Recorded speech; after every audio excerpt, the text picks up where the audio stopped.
Hi guys, I'm back. I know it's been a while, I've been gone for a while. That was primarily because I was unwell, but all is well. It's much better than until, I guess, a few days ago.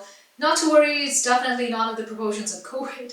But that being said, how are you guys? I hope you're doing amazing, I hope you're doing awesome. And here we are now with another video and something new to refresh our minds. As promised, this is part 2 of the one and only photoelectric effect. Let's quickly recap what we talked about in part 1, okay? Ready? Alright, so essentially you begin with a surface, let's say of a metal or a semiconductor. This has electrons.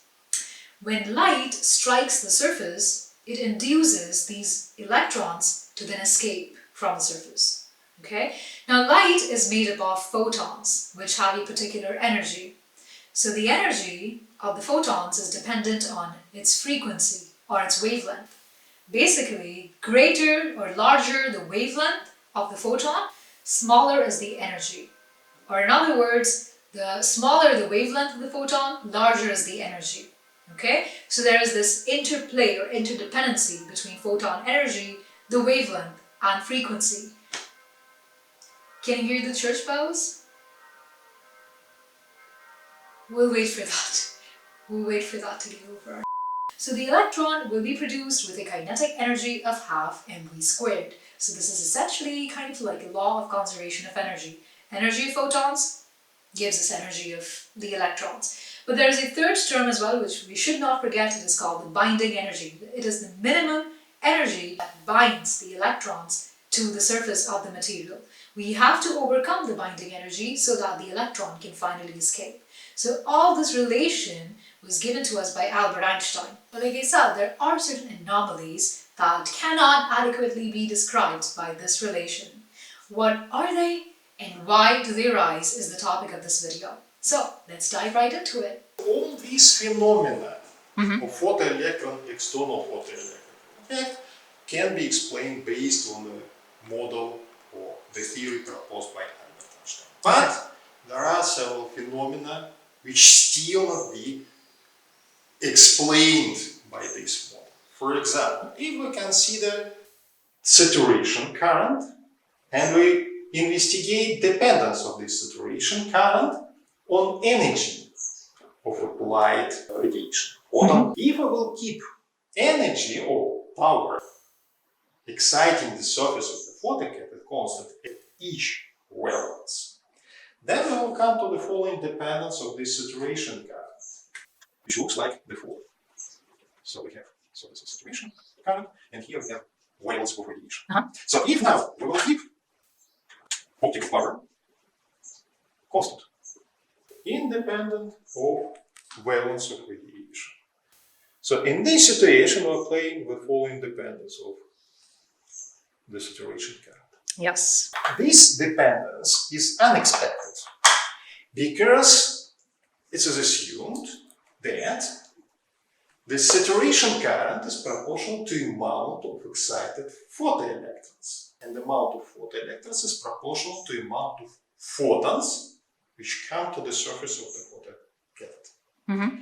If we keep optical power constant, then for larger valences or for photons of smaller energy or the same power, we'll have more photons. And we expect that here larger amount of photons should emit larger amount of photoelectrons. But dependence is absolutely opposite. Yeah, and why? Why would that be? So this can be explained if we will consider the wave nature of the light, of electromagnetic radiation. It is known so that absorption depth of electromagnetic radiation is proportional to the valence. So it means the photons of larger valence will be absorbed on the longer distance from the surface of the cathode. So this corresponds to lambda 1. So this is the depth of absorption of radiation of larger valence. If we will now consider radiation of smaller valence, these photons of smaller valence will be absorbed already on the smaller distance. Yeah, so smaller wavelength would be higher frequency. Exactly.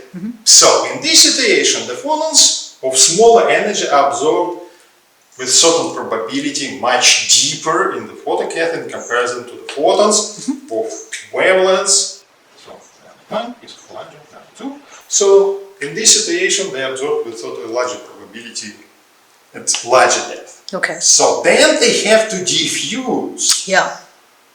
But they have electron which is absorbed here, or photon which is absorbed here, excite an electron with a smaller energy, and then this electron should diffuse over a longer distance to the surface of the photocathode with having smaller energy.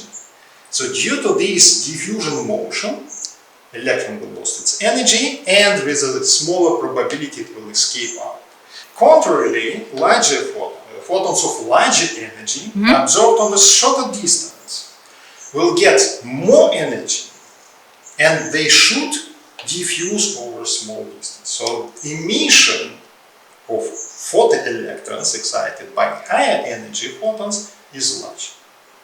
Therefore, so this dependence is observed, but it can be explained if we will consider wave nature. And further, we have some other dependencies as well with regards to the polarization. Exactly. Yes. So this is a standard dependence of, let's say, saturation current to wavelengths. But there is a so-called selective photoelectric effect. If we will take a look on some materials, and we will irradiate these materials with some, let's say, optical power. So for these, or some of materials, this dependence will change, and at certain wavelengths, we will observe some very large increase of the saturation current, which looks like some resonance effect. Of course, it can be also assumed, okay, so we have some resonance absorption of, let's say, photons by some elements, some atoms, which is also can be explained, this resonance, but this selective photo effect or increase of saturation current at certain wavelengths is dependent on polarization of light. Okay. In this situation, it depends on the maximum of this saturation current depends on angle of incidence. So if you come to the surface with very small incident angle here, so this maximum value of saturation current will be somewhere here. So this effect will be very small. But if this angle will be much larger, close to 90 degrees,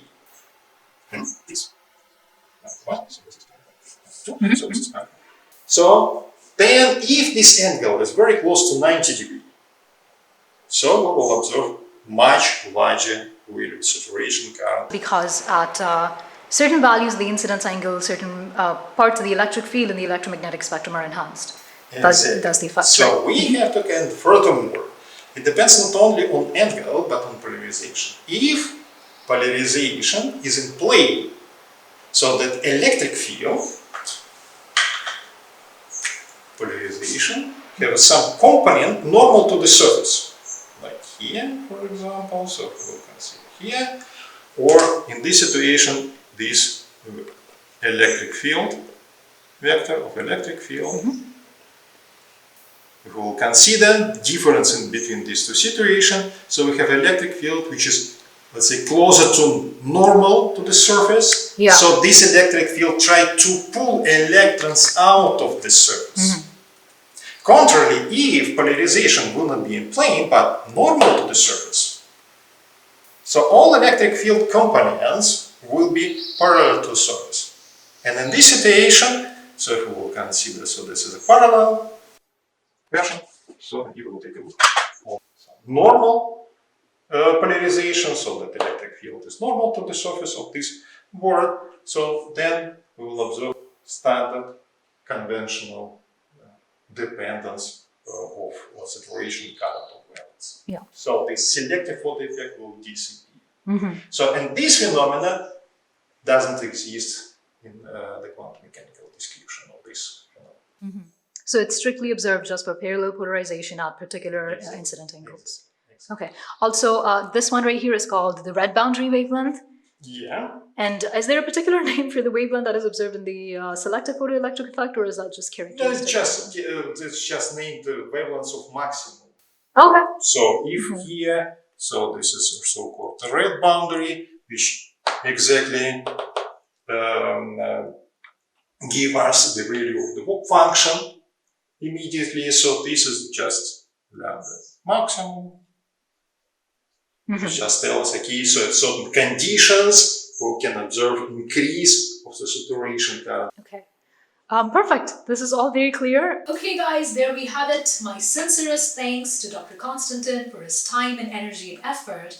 I know for a fact that I came out with a much better understanding of the photoelectric effect, feeling much more enlightened, and getting like this intuitive appreciation of the underlying concepts. I hope you found this as useful as I did. I'm going to see you around. There are a lot of interesting videos coming up. Do not forget. And yeah, take care of yourself, okay? Bye-bye.